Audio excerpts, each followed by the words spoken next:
ये कहानी रूबी की है। रूबी की माँ और रूबी एक साथ ही रहा करते थे। रूबी के पिता का देहांत कुछ समय पहले ही हो गया था। बेटी, अब तो हमारे पास कुछ भी खाने को नहीं बचा है।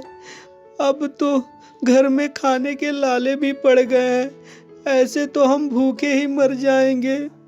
माँ, तुम चिंता मत करो। मैं कहीं अपने लिए काम ढूंढ लेती हूँ जिससे कि हमें कुछ पैसे मिलेंगे और हमारा गुजारा होगा। परंतु बेटी, तुझे काम देगा कौन? हम तो तुझे पढ़ाए लिखाए भी नहीं। माँ, तुम उसका चिंता क्यों करती हो? दुनिया में बहुत सारे काम हैं जो बिना पढ़े लिखे भी होते हैं। मैं किसी के घर में जाकर काम कर लूँगी, उससे कुछ पैसे मिलेंगे, हम दोनों का गुजारा हो जाएगा। बेटी, अब तेरा ही आशा है। कुछ कर नहीं तो हमें लास्ट में जहर ही खाने पड़ेंगे। तुम चिंता मत करो माँ, मैं बहुत ही जल्दी कोई ना कोई काम ढूंढ लूँगी। और ये कहकर रूबी काम के तलाश में एक सेठ के घर जाती है। सेठ जी, मुझे कुछ काम दे दीजिए। मुझे काम करने हैं। मैं घर के सारे काम करूँगी, झाड़ू पोछा, बर्तन और खाना भी बनाऊँगी। ठीक है, मुझे भी ऐसे नौकरानी की ज़रूरत थी, क्योंकि मेरी नौकरानी पिछले महीने ही छोड़ के चली गई, क्योंकि उसका पति बहुत ही ज़्यादा उसे मारता था।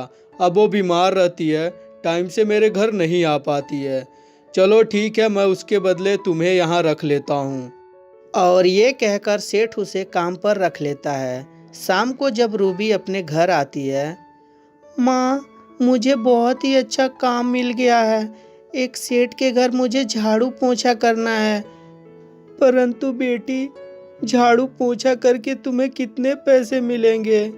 माँ, मुझे पूरे 5,000 रुपये मिलेंगे। परंतु बेटी, 5,000 में हमारा कैसे गुजारा होगा? माँ, तुम उसका चिंता क्यों करती हो? 5,000 में भी अच्छे से गुजारा हो जाएंगे। कम से कम 2 वक्त की रोटी तुम नसीब होगी। ठीक है बेटी, अब तो तेरा ही आशा है। अगले दिन रूबी सेठ के घर काम करने चली जाती है। सेठ उसे देखकर बहुत ही खुश होता है, क्योंकि वो अपने काम को बहुत ही लगन ईमानदारी से कर रही होती है। सेठ उसके बारे में सोचने लगता है और सोचते सोचते वो डिसाइड करता है कि क्यों ना इसकी माँ से एक बार मिला जाए। और सेठ उसकी माँ के पास जाता है। बहन जी, मेरा नाम राजेश है। आपकी बेटी मेरे घर काम करने आती है। सेठ जी, क्या उसने कोई गलत काम किया है जो आप शिकायत करने आए हैं? अरे नहीं नहीं, आप गलत समझ रही हैं। मैं शिकायत करने यहाँ नहीं आया हूँ। मैं तो आपको खुशखबरी सुनाने आया हूँ। जी सेठ जी, सुनाइए, क्या खुशखबरी है? मैं अब आपकी बेटी को पसंद करने लगा हूँ और मैं चाहता हूँ कि आपकी बेटी से शादी कर लूँ। सेठ जी, ये कैसे हो सकता है? आपके अपना उम्र देखिए और मेरी बेटी का उम्र देखिए, अभी वो बहुत ही छोटी है। अरे तो क्या हो गया? अरे मेरा उम्र ज़्यादा है, मन तो अभी भी 18 साल का है ना। और ऐसे भी अगर जो आप अपनी बेटी का शादी हमसे करती हैं तो हर महीने मैं आपको पैसे दिया करूँगा, जिससे आपका घर का खर्चा भी चलेगा। रूबी की माँ जब इस बात को सुनती है तो वो लालच में पड़ जाती है, और वो करे भी तो क्या, उसके गरीबी के अलावा उसके पास कुछ नहीं था। और रूबी की माँ शादी के लिए हाँ कर देती है। शाम को जब रूबी घर आती है तो उसकी माँ बोलती है, रूबी बेटा, मैंने तुम्हारी शादी एक अच्छे घर में तय कर दी है।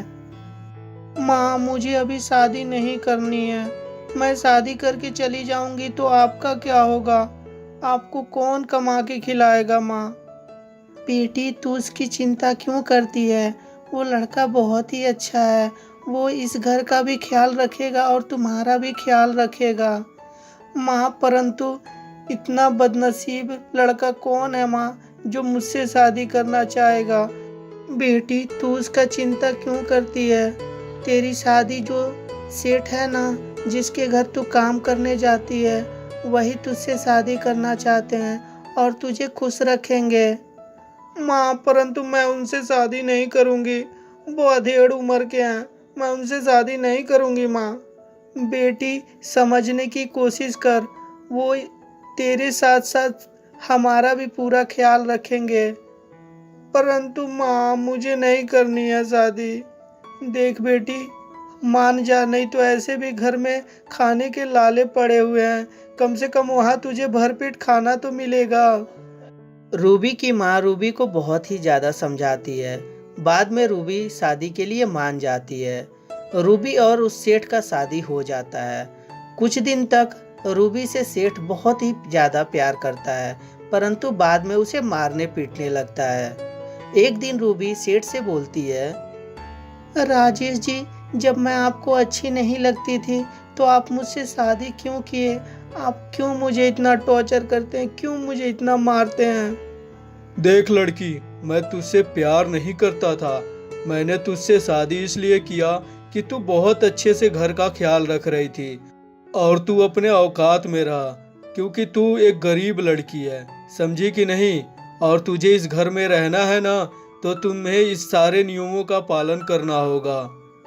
रूबी इस बात से बहुत ही ज़्यादा चिंता में पड़ जाती है और वो डिसाइड करती है कि वो अपने माँ के घर चली जाएगी। और वो अपने माँ के घर चली जाती है। माँ, मुझे अब उनके साथ नहीं रहना है।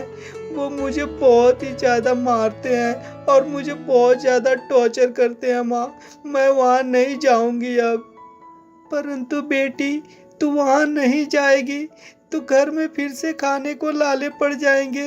कम से कम बेटी, तुझे मारता है तो भरपेट खाना तो खिलाता है। और यहाँ क्या है बेटी? यहाँ तो कुछ नहीं है। परंतु माँ, मुझे बहुत ज़्यादा दर्द होता है। वो मुझे बहुत मारते हैं माँ। मैं नहीं जाऊँगी। देख बेटी, किस पति पत्नी में लड़ाई नहीं होता है तो इसका मतलब ये नहीं होता बेटी कि तू उनका घर छोड़ के चली आ। तू जा बेटी। गुस्सा और लड़ाई तो थोड़ी देर का ही होता है, बाद में सबका गुस्सा शांत हो जाता है। ये कहकर रूबी की माँ रूबी को बहुत ज़्यादा समझाती है। बाद में रूबी मान जाती है और अपने पति के घर वापस चली जाती है। अच्छा हुआ तुम्हारी माँ ने तुम्हें समझा कर भेज दिया यहाँ। और ऐसे भी लड़की, अगर जो अगली बार तू घर छोड़ के गई ना, तो हमेशा के लिए तेरे लिए ये दरवाज़ा बंद हो जाएगा। तो अगली बार से ध्यान रहे कि तू इस घर को छोड़ के नहीं जा सकती है। तो दोस्तों, क्या रूबी के साथ ये अच्छा हो रहा था या बुरा हो रहा था? प्लीज़ दोस्तों कमेंट करके हमें ज़रूर बताइएगा और साथ में अपनी राय ज़रूर रखिएगा। अगर जो इसका नेक्स्ट पार्ट चाहते हैं तो वो भी हमें कमेंट करके बता सकते हैं।